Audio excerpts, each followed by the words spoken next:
नमस्कार दोस्तों, आज हम इस वीडियो में आपके साथ डिस्कस करेंगे फ्लैश बट वेल्डिंग के बारे में। फ्लैश बट वेल्डिंग एक ऐसी वेल्डिंग प्रोसेस है जो रेजिस्टेंस वेल्डिंग का टाइप है और प्रेशर वेल्डिंग के अंतर्गत आती है और इस वेल्डिंग को करते समय हमें किसी भी प्रकार के एडिशनल फिलर मेटल की ज़रूरत नहीं होती।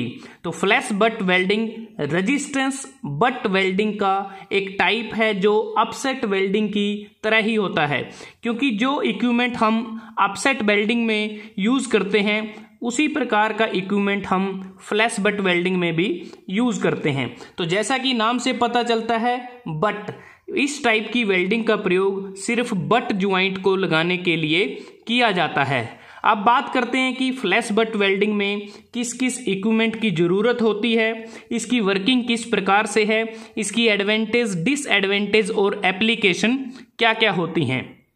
अगर आप इस डायग्राम को देखते हैं तो यहाँ पर जो फ्लैश बट वेल्डिंग होती है, इसकी जो मशीन हम यूज़ करते हैं उसमें हमें हैवी पावर सप्लाई की ज़रूरत होती है। उसके बाद हैवी करंट चाहिए हमें, और जो हैवी करंट है वो 1 लाख एम्पियर तक जा सकता है, और जो पावर इनपुट होती है वो 200 किलो वोल्ट एम्पियर होती है। और जो वेल्डिंग ट्रांसफार्मर इसमें यूज़ किया जाता है वो सिंगल फेज ट्रांसफार्मर होता है, लेकिन हम सिंगल फेज ट्रांसफार्मर यूज़ करते हैं जिसके कारण हमारी जो अनबैलेंसिंग आ जाती है लोड पर, और उसके कारण क्या होगा कि जो 3 फेज सप्लाई होती है हमारी मेन से, तो उसमें क्या है कि अनबैलेंसिंग लोड हो जाता है। इसलिए हमें इसके लिए रिकमेंड किया जाता है कि कोई एक स्पेशल ट्रांसफार्मर का यूज़ करें जो यूनिफॉर्मली लोड को डिस्ट्रीब्यूट करे। उसके बाद अगर हम बात करें क्लैंप्स एंड क्लैंपिंग फोर्स की बात की जाती है। फ्लैश बट वेल्डिंग मशीन में 2 क्लैंप हम यूज़ करते हैं। ये जो क्लैंप होता है ये फिक्स होता है, स्टेशनरी होता है, और ये जो क्लैंप होता है ये मूवेबल होता है, ये मूव कर सकता है।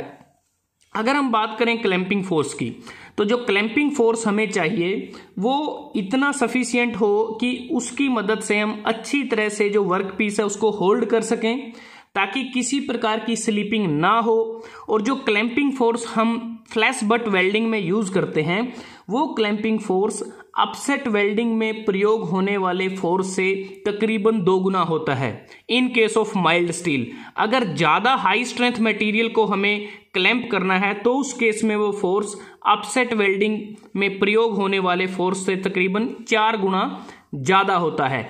अगर हम बात करें क्लैंप्स की, जो क्लैंप्स हैं वो इस तरह से हों जिसको हम अच्छी तरह से इसको इलेक्ट्रिकली कॉन्टैक्ट प्रोवाइड कर सकें in case of heavy welding current.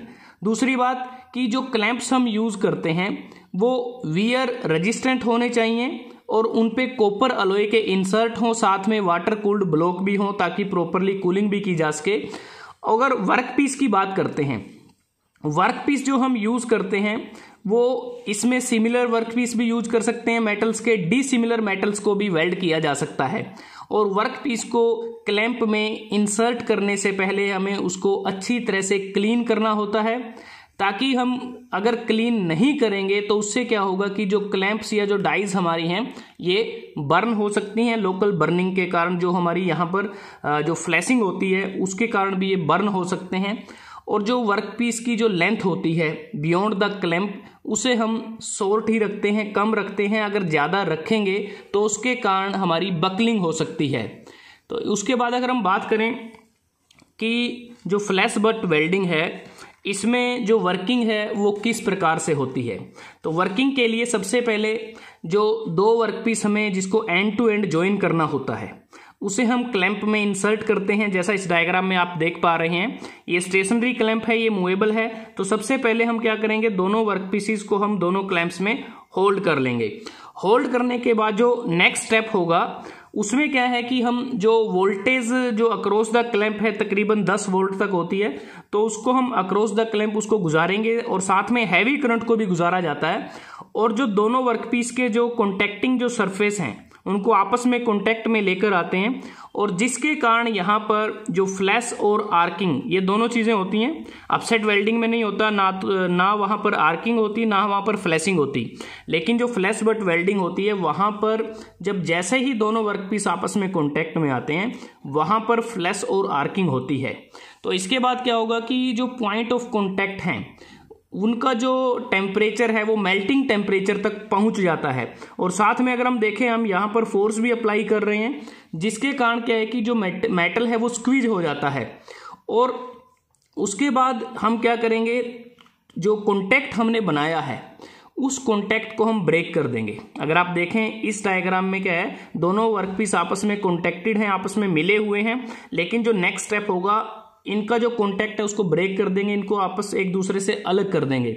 और अलग करने से क्या होगा कि यहाँ पर जो आर्क है वो अच्छी तरह से इनिशिएट हो जाएगी दोनों वर्क पीस के जो बीच में जो गैप है वहाँ पर। और उसके बाद फर्दर हम क्या करेंगे, जो क्लैंप है उसको फर्दर मूव करेंगे इस वर्क पीस की तरफ। और ये जो प्रोसेस होगी, इस प्रोसेस में क्या होगा कि मेल्टिंग भी होगी, फ्लैशिंग भी होगी और आर्किंग भी होगी, और इस प्रोसेस को बार बार रिपीट भी किया जाता है। और बाद में हम देखते हैं कि हमारा जो मटेरियल है, क्योंकि जब प्रॉपर तरीके से फ्लैशिंग और आर्किंग हो जाती है हम जो करंट है उसको रोक देते हैं और अपसेटिंग फोर्स को लगाया जाता है, और जो मटेरियल है वो अच्छी तरह से वेल्ड हो जाता है। और उसके बाद जो एक्स्ट्रा मटेरियल हमारा ज्वाइंट से बाहर आया है उसको हम फ्लैश बोलते हैं। और फ्लैशिंग के कारण क्या है, अगर हम बात करें, ड्यू टू फ्लैशिंग जो होती है हमारी प्रोसेस के दौरान, उससे जो कॉन्टैक्टिंग जो फेसेस होते हैं दोनों वर्कपीस के, वहाँ पर जो कॉन्टामिनेंट्स होते हैं वो रिमूव हो जाते हैं, और जो सरफेस होता है उसको हम यूनिफॉर्मली टेम्परेचर पर उसको हीट किया जाता है। और फाइनली जो मूवमेंट होती है मूवेबल क्लैंप की, क्योंकि जैसे आप यहाँ देख रहे हैं उसको हम जो फाइनल स्टेप होता है वहाँ पर उसको इंक्रीज कर देते हैं रैपिडली, ताकि जो हाई फोर्स है उसको अप्लाई किया जा सके और हमें एक अच्छा वेल्ड मिल सके। और जो बाद में वेल्ड कंप्लीट होने के बाद जो फ्लैश होता है, हमारा जो एक्स्ट्रा मटेरियल होता है, उसको हम मशीनिंग के द्वारा या फिर ग्राइंडिंग के द्वारा उसको रिमूव कर सकते हैं। तो इस प्रकार से इसमें जो वर्किंग होती है। अब बात करते हैं कि जैसा बात की इसमें सिर्फ बट ज्वाइंट ही इसमें बनाए जा सकते हैं, और फ्लैश बट वेल्डिंग के द्वारा हम किस किस मटेरियल को वेल्ड कर सकते हैं। तो अगर आप देखें बहुत सारे मटेरियल हैं, जैसे माइल्ड स्टील है, मीडियम कार्बन स्टील है, अलॉय स्टील है। इसके अतिरिक्त जो नॉन फेरस मेटल हैं जैसे aluminium alloy, mnemonic alloys, titanium, dissimilar metals को भी हम वेल्ड कर सकते हैं। लेकिन कुछ ऐसे मटेरियल भी हैं जिसको हम फ्लैश बट वेल्डिंग के द्वारा वेल्ड नहीं कर सकते। उसमें जैसे लेड है, टीन है, जिंक है, एंटीमोनी है, बिस्मथ और इनके अलॉयज हैं, और कुछ कॉपर के अलॉय भी हैं जिसमें ये जो मटेरियल्स हैं ज़्यादा परसेंटेज में अवेलेबल होते हैं, जैसे लेड, टीन, जिंक, तो उनको भी हम वेल्ड नहीं कर सकते। तो उसके बाद बात आती है कि फ्लैशिंग और अपसेटिंग अलाउंसेस कि हम इसमें क्यों प्रोवाइड करते हैं। जो फ्लैशिंग और अपसेटिंग जो अलाउंस हैं, क्योंकि फ्लैशिंग और अपसेटिंग के कारण जो वर्कपीस होता है उसकी जो लेंथ है वो कम हो जाती है, और लेंथ जो कम होगी इसलिए हमें यहाँ पर कुछ अलाउंस प्रोवाइड करने पड़ते हैं ताकि जो लेंथ कम होगी उसको हम अकाउंट कर सकें। और यूजुअली जो अपसेटिंग जो अलाउंस होता है वो नॉर्मली 25 से 40% होता है फ्लैशिंग अलाउंस के, और फ्लैशिंग जो अलाउंस होता है उसको हम कम कर सकते हैं अगर हम वर्क पीस को प्री हीट कर दें। प्री हीट का मतलब है कि पहले उसको थोड़ा सा गर्म कर दिया जाए, और उसको हम कर सकते हैं कि जो वर्क पीस हैं आपस में उनको बड़ी तेज़ी के साथ उनको एक दूसरे के कॉन्टैक्ट में अगर हम लेके आएँ बार बार, तो नंबर ऑफ टाइम ऐसा करना पड़ेगा जिससे वो प्री हीट हो जाएंगे। और ये जो पीरियड रहता है तकरीबन 1 या 2 सेकंड में हमें उन नंबर ऑफ टाइम्स एक दूसरे के साथ कॉन्टैक्ट में लेके आना होता है, और उससे वो प्री हीट हो जाते हैं। तो इस प्रकार हमारा जो अलाउंस है उसको हम कम कर सकते हैं। इसके अतिरिक्त जो हमारा इंटरफेस होता है दोनों वर्कपीस के बीच में, अगर वो यूनिफॉर्मली हीट नहीं हुआ तो उसके कारण हमें फ्लैट स्पॉट मिलता है और वहाँ पर कोई हमारा मोल्टन मेटल पूल नहीं बनता।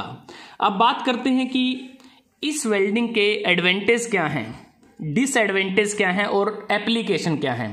एडवांटेज की अगर बात करें, फ्लैश बट वेल्डिंग के द्वारा हम डिसिमिलर मेटल्स को डिफरेंट टेम्परेचर पर, मेल्टिंग टेम्परेचर पर फ्लैश वेल्ड कर सकते हैं।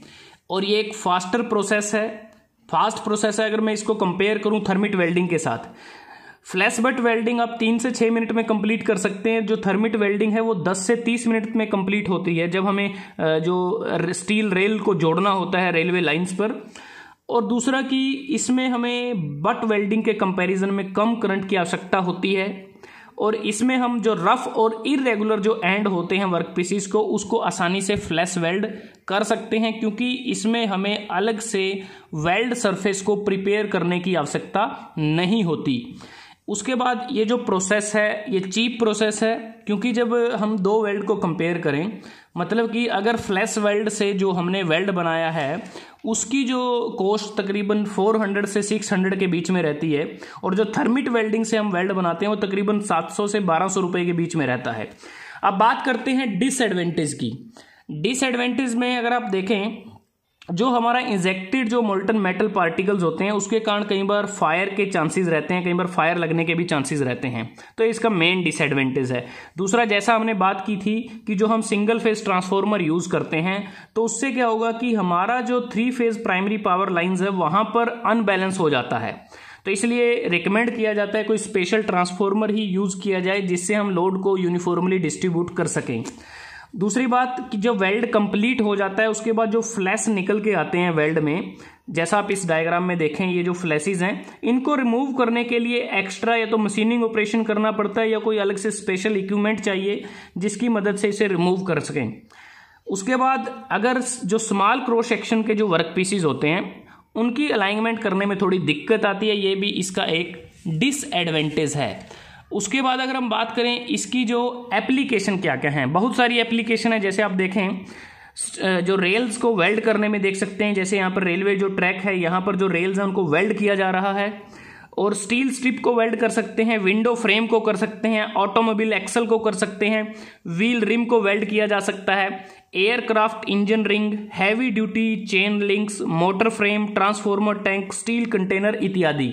तो ये बहुत सारी एप्लीकेशन है जिसे हम फ्लैश वेल्ड वेल्डिंग के द्वारा प्राप्त कर सकते हैं। तो दोस्तों आज हमने इस वीडियो में आपके साथ डिस्कस किया रेजिस्टेंस वेल्डिंग का महत्वपूर्ण टाइप फ्लैश बट वेल्डिंग, जो प्रेशर वेल्डिंग के अंतर्गत आता है, जिसे हम बिना किसी फिलर मेटल के कंप्लीट कर सकते हैं। अगर आपको ये वीडियो अच्छा लगा आप इसको लाइक कर सकते हैं, शेयर कर सकते हैं अपने दोस्तों के साथ, स्टूडेंट्स के साथ। जल्दी हाजिर होते हैं एक नए वीडियो के साथ, तब तक के लिए धन्यवाद। आपका दिन शुभ रहे।